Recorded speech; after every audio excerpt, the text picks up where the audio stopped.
My father has been living a double life for almost 15 years. He was given an ultimatum and now he can't seem to decide which family he wants to be with. I was living a pretty normal life up until a few weeks ago. Everything seemed fine, at least from the outside. My name's Aaron, I'm 17, and I thought I knew who my family was. I grew up with my dad, Kelvin, a 52-year-old businessman who was always working. And when he wasn't working, he was, well, just there, quietly present. My mom, Tiffany, 43, was the perfect stay-at-home wife, making sure the house was always spotless, dinner was always ready, and life felt like it was supposed to, like the magazines. It wasn't perfect, but it was predictable. My sister, Tandy, was 15, a cheerleader, obsessed with makeup and social media. And my little brother, Preston, barely 9, just kept his head down, playing with his toys and getting caught up in whatever the latest thing was. Life felt comfortable, the kind of comfortable that made you think it was going to stay this way forever. Dad had always been a hard worker. He was the CEO of a mid-sized company. It wasn't the kind of company you read about in the news, but it was successful, making serious stacks. I never really thought about how much money he made, not until recently. He was always gone on business trips, but that was normal. He spent months at a time in Reno, Nevada. That's where the company's other major office was located. For as long as I could remember, he'd been splitting his time between Tampa and Reno. It was routine, something I never questioned. But recently, things started to change. I don't know what tipped me off at first. Maybe it was the fights. They'd always been subtle little cracks in their facade that I chose to ignore. Mom was always a perfectionist when it came to presenting herself as a devoted wife. She always said, "Your father works hard for us, and I do my best to be his trophy wife." It made me cringe. There's nothing worse than hearing your friends talk about how hot your mom is, especially when she's treating you like a piece of glass in public. But something shifted. The arguments became louder, harder to ignore. My mom wasn't just frustrated with Dad's absence. She was furious. Every time I walked in on them in a heated discussion, it felt like I was intruding on something much bigger. And Dad? He looked like he was losing weight. He was always anxious, distracted, too quiet for someone who was so often the center of attention. He wasn't sleeping well. And no matter how much Mom tried to put on her best everything's fine face, I could see the cracks. Then came the day everything changed.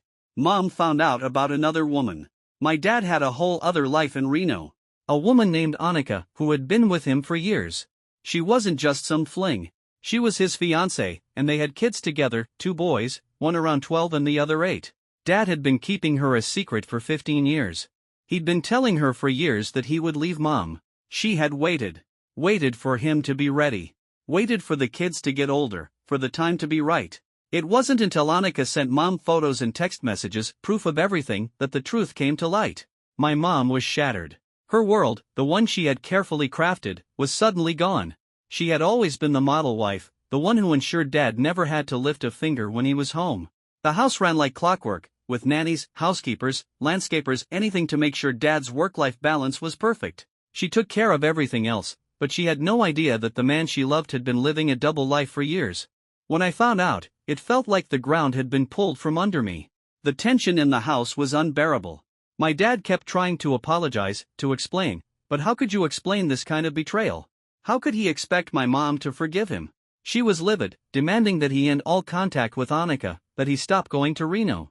But he wasn't willing to do it. Not without a fight. And I found myself stuck in the middle of it all. I didn't want to be involved. I was 17. I had my own problems, my own life. But I was the oldest, and suddenly, everything in the house fell on me. I had to deal with their passive-aggressive comments. I had to hear them ask if the other had said something. I became the go-between. My little siblings were blissfully unaware of the storm tearing through the house. And then came the night when everything broke. I came home late, around 1 a.m. I entered through the garage and found Dad there. He was sitting on the floor, hunched over, his head in his hands, clearly drunk. The smell of whiskey was thick in the air. He wasn't just drunk, he was in the middle of a breakdown. The gun was lying next to him. My heart stopped. He wasn't just drinking, he was contemplating something much darker. "I can't do it," he said, his voice breaking. "I can't decide." I didn't know what he was talking about at first. But then the words came out. He loved both Mom and Annika. He didn't want to abandon either family. He had promised Annika for years that he would leave Mom, but he couldn't bring himself to do it. I was frozen in place, staring at him, realizing the full weight of what was happening. I don't know what to do, he whispered. I couldn't keep quiet. Dad, you can't have both, I told him. If you keep this up, you'll lose everything. You have to choose. You have to let one of them go. He snapped. It's not that simple. That's when it came out. The secret he had been keeping for years. His marriage to Mom was never legal. He had married her in a ceremony, but the marriage license had never been filed. He had been living with Annika the entire time, but Mom never knew. I didn't want to lose your mother, he said, his voice breaking. I just wasn't ready. I was done with him at that point. Then make a decision, I said coldly. I don't care what you do. But you don't get both. Either make things right with Mom or go to Reno. But you only get one family. That's when I made him promise something. I told him to give me a week to think. A week to figure out how to help him, how to make this right. He nodded. He agreed. And I walked out of the garage, knowing that my life would never be the same again. The next morning, I woke up with a headache, my mind still spinning from the events of the night before. I didn't want to believe what had happened. I wanted to wake up and find out it was all just a bad dream, but reality had settled in like a stone in my stomach. I wasn't prepared for this, none of us were. Dad had promised not to do anything stupid for a week, but I knew better than to think it was going to be that simple. He had always been unpredictable when it came to emotions. He would lash out when he couldn't handle things, then try to charm his way back into control. But this was different. This wasn't about work or minor problems anymore. This was about his entire life unraveling, and he couldn't control it. He couldn't even control himself. I stayed home that morning, mostly to avoid the tension. My mom was quieter than usual, her eyes tired, filled with rage and confusion, but she said nothing as I ate breakfast. She didn't need to. I knew she was struggling, torn between wanting to fix her marriage and wanting to protect herself from the devastation my father had caused. Tandy and Preston had no idea what was happening, which made everything even worse. It wasn't their fault, but I knew I couldn't keep the secret for long. I couldn't just ignore the elephant in the room anymore. But I also couldn't bring myself to tell them. It felt like the kind of news that would break them. How could I explain that everything they knew about our family, about us, was a lie? I spent the day at home, trying to think things through. I couldn't stop replaying Dad's breakdown in my head. His words kept echoing in my mind. I can't decide. He couldn't decide? After everything, after all the years of betrayal, he still didn't know what he wanted? It made my blood boil, but I couldn't let myself get too angry. Not yet. Around midday, Dad called me. Aaron, I need to talk, his voice was shaky. I could tell he hadn't slept. Dad, I replied, trying to stay calm, I thought you said you wouldn't do anything stupid. I'm trying to, son, he said. But it's harder than I thought. I don't know what to do. I don't know how to fix this. You can't fix this, I told him. You've broken something that can't be fixed. You need to decide, Dad. You need to make a choice. He was silent on the other end of the line, and for a moment, I thought he had hung up. Then I heard him sniffle, trying to hold back tears. Please, Aaron, he whispered. Help me. I don't know who I am anymore. I don't know what to do. Hearing him like that, so broken, so vulnerable, made me want to reach through the phone and comfort him.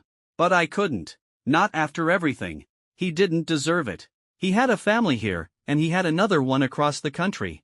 He had been lying to everyone for years, and now, we were all paying the price. You made this mess, Dad, I said, my voice cold. You need to fix it. I can't do it for you. There was a long pause before he spoke again. I can't lose you, he said quietly. I can't lose your mother. But I can't lose Annika either. I can't lose my other kids. I don't know what to do. You need to pick, Dad, I told him firmly. You don't get to have both families. It's not fair to any of us. I can't, Aaron. I just can't. And that was the moment I realized something. My dad was never going to be the man I needed him to be. The man who could fix things, who could be honest and straightforward. He was too far gone into his own web of lies and deceit. I ended the call, my heart pounding in my chest. I didn't know what to do next. But I knew one thing for sure, I wasn't going to let this destroy me. I couldn't fix this for my family, but I could try to protect us from the fallout. I needed space to think, space to figure out what my next move would be. I needed to get away from the tension at home. I called Seth. He was my best friend and had been since middle school. When my parents' problems started getting worse, Seth was the one person I could turn to. He was like family. He knew how bad things were at home, but he also knew that I needed a break from it all. Hey, man, I said when he picked up. I need to get out of here for a while. Can I crash at your place for a bit? Of course, you know you're always welcome, Seth replied without hesitation. Come on over whenever. I didn't hesitate. I packed a bag quickly, grabbed some cash from my dad's safe, he wouldn't miss it, and left the house. I didn't even tell my parents where I was going. I just left. The drive to Seth's house took about 6.5 hours. I drove in silence, my mind racing, trying to come up with a plan. What could I do? How could I help my family? There were no easy answers, but I knew that I couldn't let things continue the way they were. I spent the next week at Seth's, trying to clear my head. It wasn't exactly a vacation. Seth knew what was going on, but he didn't pressure me to talk. He just let me be. The whole week, my mind wouldn't stop. I couldn't stop thinking about my mom, about Dad, about how this would change everything. I had to make a decision, too, didn't I? Did I try to help my dad fix things? Or did I walk away and let him figure it out himself? I finally made up my mind. I couldn't fix it for him, but I could help him make a choice. When I returned home, it had been 9 days. It was late, and I slipped into the house quietly, but my dad was waiting for me. He didn't even let me settle in before he stormed into my room, his face twisted with anxiety. What did you do? He demanded. What did you do while you were gone? Dad stood there, his eyes wide, filled with a mix of anger and fear. He was frantic, like a man about to drown. My chest tightened as I looked at him, unsure how to respond. What did you do? He repeated, his voice shaking. I thought you promised me you'd think about it. What did you do? I leaned back against my bed, my heart pounding. I hadn't even taken my shoes off yet. It felt like everything was spiraling out of control. I had left for a week, hoping the time away would help me find some clarity. But now, standing in front of him, I realized I had no idea how to help him. He was drowning in his own mistakes, and no matter how much I wanted to, I couldn't save him. I did what I had to do, I said, my voice low but steady. I made the decision for you, Dad. He took a step toward me, his hand outstretched as if to grab me, to pull me into his world of confusion. No, you didn't, he whispered desperately. You're not supposed to make the decision for me. I'm your father. I'm supposed to protect you, not the other way around. I shook my head, feeling the sting of everything I had been holding back. You're not protecting anyone anymore. You've been lying to Mom. To us. To yourself. You can't keep pretending like everything's fine. You need to choose her or Mom. But you can't have both. You'll lose both if you don't. He staggered back, as if my words had struck him physically. His face crumpled, and I saw it, the guilt, the regret, the realization that he was cornered. That there was no escaping this. I love both of them, Aaron, he said, his voice cracking. How am I supposed to choose? Maybe you should have thought about that before you built 2 families, I said, my anger boiling over. You don't get to keep playing both sides, not anymore. I can't fix this for you. Mom won't. You have to do it yourself. Dad sank onto the edge of my bed, his hands shaking. I never meant for it to get this far, he whispered. I never meant to hurt anyone. I didn't know what to say to him. My dad, the man who had always seemed larger than life, had been reduced to this broken shell, incapable of making the hardest decision of his life. It was almost pathetic, watching him try to cling to something he could never have again. I didn't have the answers. I could tell him what he needed to do, but the truth was, I didn't know if he could ever make it right. I need some time to think, I said, finally breaking the silence. But this has to end, Dad. You have to choose. He nodded slowly, but I could see in his eyes that he didn't truly understand. He was too far gone into his own guilt, his own confusion. I didn't know if he would ever make the right choice. All I could do was watch and wait. I left him sitting there, trying to process what I had said, and walked downstairs. Mom was in the living room, sitting on the couch, her face tired, the kind of tired that comes from not sleeping for days. She didn't look up when I entered. I could hear the soft hum of the TV, but it wasn't enough to drown out the deafening silence that hung between us. I talked to him, I said, breaking the quiet. Mom looked at me, her eyes searching mine, desperate for something. What did he say? He's not ready to make a decision, I said, feeling the weight of the truth settle on my shoulders. He's still trying to have it both ways. Her jaw tightened. I knew it. She shook her head, her lips pressed into a thin line. I knew he would never choose. He never does. He always does what's easy. I stood there, unsure of what to say next. Mom, you don't deserve this. I know, she said, her voice barely above a whisper. But what can I do, Aaron? What can I do to fix this? The question hung in the air, unanswered. There was nothing she could do. Nothing any of us could do to fix what was broken. It wasn't about fixing anymore. It was about choosing what comes next, about how to survive in the aftermath of betrayal. I couldn't keep pretending everything was fine. I had been pretending for so long, trying to ignore the cracks in our family. Now they were exposed, and there was no escaping the truth. "I'm going to help you," I said, sitting down beside her. "I'm going to help you get through this. We'll figure it out, okay?" Mom didn't respond immediately. She just nodded, a tear slipping down her cheek. She wiped it away quickly, but it was too late. I had seen it, the rawness in her eyes, the desperation she was trying to hide. I couldn't promise her that everything would be okay, because I knew it wouldn't be. But I could promise her that I would do everything I could to make sure she didn't have to face this alone. And then, a part of me began to wonder, what if I had to make a choice, too? What if, in the end, there was no real family left? What if everything I thought I knew about our family had been a lie? Could I really forgive Dad? Could I accept him back into my life after everything he had done? I didn't have the answers, but I knew one thing for sure: I couldn't let him destroy everything, not if I could help it. The next few days were a blur of silence and tension. The house felt like a battlefield, the air thick with unspoken words. I stayed mostly in my room, trying to give everyone space, but there was no escaping it. I could hear my parents, their voices low and tense, sometimes muffled by the walls, but I knew they were still fighting. The arguments had become less explosive, but they were more frequent, and every glance exchanged between them was loaded with so much weight it felt suffocating. I could see my mom's resolve hardening. She was done with the lies, done with the broken promises. She had put everything into her marriage, into their life together, and now she was faced with the unthinkable. Her husband, the man she had loved for over 20 years, had been lying to her all along. And she had stayed by his side, thinking she was enough. But he had another family. Another life. It was hard to ignore the way she would stare at the floor, her face pale with exhaustion, as if the weight of the truth was physically breaking her down. She didn't ask for anything. She didn't plead for me to fix it, didn't beg my dad to change. She just existed in the same house, counting the seconds until Dad made a decision, if he ever did. On the third day, I found myself at the kitchen table, staring at the same cup of coffee that had gone cold in front of me. My mom was in the other room, pretending to watch TV, but I could tell she wasn't paying attention. I could feel it, the nervous energy in the house. The tension was unbearable. It was around noon when Dad finally spoke to me again. He knocked lightly on my door before entering, his eyes red-rimmed, like he hadn't slept in days. "Can we talk?" His voice was soft, almost apologetic. He was trying to be the man I needed him to be, but I didn't know if he could be that man anymore. "About what?" I replied, not looking up from my phone.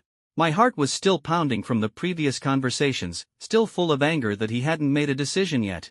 I wasn't sure if I even wanted to talk to him anymore. I've been thinking, Aaron. "I need to talk to your mother," he said, sounding almost desperate.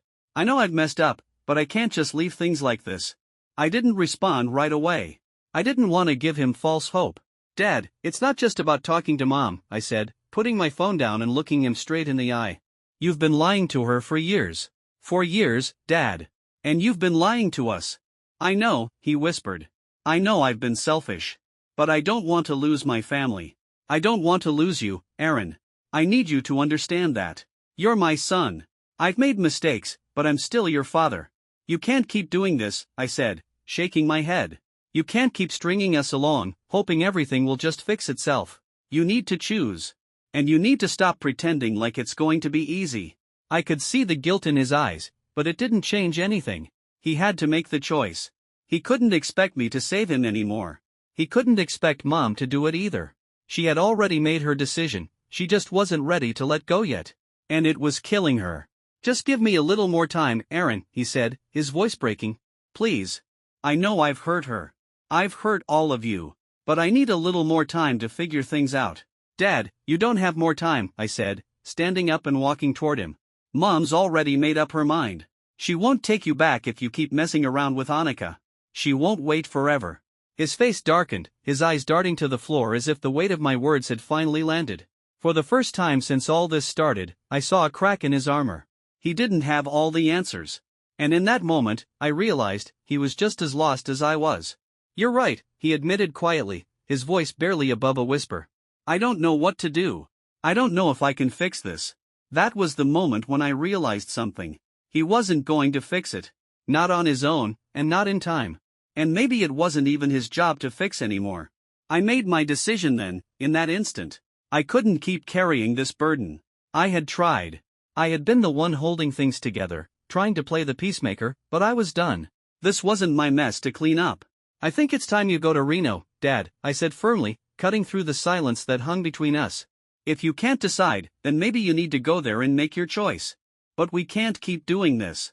Mom deserves better. His face fell, but he didn't say anything. He didn't argue. I wasn't sure if he even understood. But in that moment, I saw something change in him. Maybe he was finally realizing that the world didn't revolve around him anymore.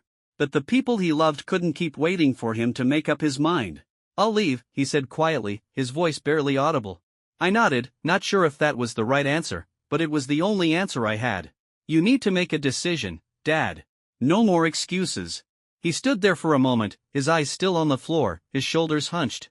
He looked like he was carrying the weight of the world on his back. I'll go, he repeated, his voice distant now. I never wanted to hurt you. I never wanted to hurt any of you. Then stop making excuses, I said, my voice hard but steady. Stop pretending everything will fix itself. It won't, but it can get better. You just need to make a choice. As Dad walked out of my room, I finally allowed myself to breathe again. The weight on my chest felt a little lighter. It was time for Dad to face the consequences of his actions. He could no longer hide behind his lies. He had to choose. And so did I. It had been a few days since my confrontation with Dad. He packed his things quietly, avoiding eye contact with both Mom and me. The house felt like a mausoleum. Each step he took toward the door felt like a final nail in the coffin. I wanted to feel relieved, but instead, it felt like I had just thrown a stone into a lake, watching the ripples spread, knowing nothing would ever settle again. That night, Mom and I sat down at the kitchen table, the silence between us thick and unspoken. She was staring at her hands, as if trying to find the strength to hold everything together. I knew she was struggling to keep her composure, but we both knew this was the end. There was no way back from this. I thought he'd at least fight for us, she whispered, her voice thick with emotion. I thought he loved me. Mom, I said softly, my heart aching for her, he does love you. He just didn't know how to love us. Not really. She looked up at me, her eyes red from crying, and for the first time, I saw the full weight of her suffering. She wasn't just grieving the loss of Dad's love. She was grieving the life she thought she had, the perfect family, the perfect marriage, all of it was a lie. I've been so blind, Aaron, she said, her voice trembling. I didn't want to see it. I didn't want to admit it. But now I don't know who I am without him. I opened my mouth to speak, but just as I was about to say something, my phone buzzed. It was a text from an unknown number. I know what you did. I froze, staring at the message. It was a cryptic, unsettling text, and for a moment, I thought it was some random person. But my gut told me it wasn't. My blood ran cold. The message was followed by another one. You thought you could control the situation. You thought you could make the choice for your father. But you were wrong. I stood up abruptly, the phone trembling in my hand. Mom looked at me, confused. What is it, Aaron? I didn't answer. I was already halfway to the door. I had to find out who was behind these messages. Whoever it was, they knew too much. I got into my car and drove. I didn't know where I was going, only that I had to get answers. My heart was racing as I thought of everything I had done, helping Dad make a choice, making him face the consequences of his actions, trying to save what was left of our family. But this was different. Someone knew something. Someone had been watching me. Watching all of us. The drive to Reno felt like a blur. By the time I pulled up to the familiar house, the adrenaline had completely taken over. I was so lost in the haze of everything that when I stepped out of the car, I didn't notice at first that the lights were on inside. I approached the door cautiously. My stomach churned. I rang the doorbell. Moments later, the door creaked open. But it wasn't Annika standing there. It was Mom. I staggered back, disbelief flashing across my face. What are you doing here? She didn't answer at first. She just looked at me, her face calm, unnervingly calm. I had to come, Aaron. I had to see it for myself. Her voice was steady, almost emotionless. But what? Mom, this isn't. My mind was spinning. What was going on? Why was she here? She had been so angry when Dad left. She had made it clear she wanted nothing to do with him, with this life. I wanted to see how far he'd go, she said. I wanted to see how long he'd keep running. I thought I knew him. But I was wrong. I was wrong about everything. The door opened wider, and I could see Dad inside. He was standing in the living room, looking just as shocked as I felt. Mom, I said, my voice shaking now. Why are you doing this? Why are you here? She didn't answer right away.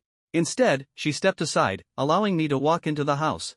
Dad didn't speak, just stared at me, his eyes filled with guilt. His face was drawn, as if he'd aged 10 years in the last few days. And then it hit me. The truth. The woman who had reached out to my mom, the one who had torn this family apart, wasn't just some random woman. Annika was never just Dad's other family. She was Mom's sister. I stared at both of them, their faces mirroring the same shock I felt. My entire world shifted. My mother had known. She had known all along. Annika is your sister? I whispered, my voice barely audible. Mom nodded slowly. Yes, Aaron. And she's not the only secret I've been hiding. I didn't just come here to confront your father. I came to see if I could have both lives, too. Dad took a step back, his face paling. You knew? Mom looked at him coldly, her expression hardening. I knew. And I let it happen. I let you break us both, and I let myself be a fool. The words hung in the air, too heavy to move, too damning to ignore. I felt sick, betrayed by everyone in my life. My father, my mother, my entire existence had been built on lies, and now it was all crashing down in front of me. I never wanted this for you, Aaron, Dad said, his voice trembling. I didn't want you to be a part of this mess. Mom turned to face him, her eyes burning with something close to anger. You didn't have a choice. We never had a choice. And now you're both stuck with the consequences. I stood there, unable to comprehend what was happening. My parents had both been living double lives. They had both been deceiving each other, and I had been caught in the middle. It wasn't just my father's choices that had destroyed us, it was my mother's too. They had both failed, not just as parents, but as human beings. In that moment, I realized something that shook me to my core. There was no saving them. There was no way to fix this family. I had spent so long trying to keep everything together, trying to make the impossible work. But the truth was, the pieces were too broken to repair. Without another word, I turned and walked out of the house, leaving behind my parents and the shattered remnants of what used to be my life. The truth wasn't a weight anymore, it was a burden I didn't want to carry. I didn't know what my next step would be, but I knew one thing, I was done trying to fix what was beyond saving.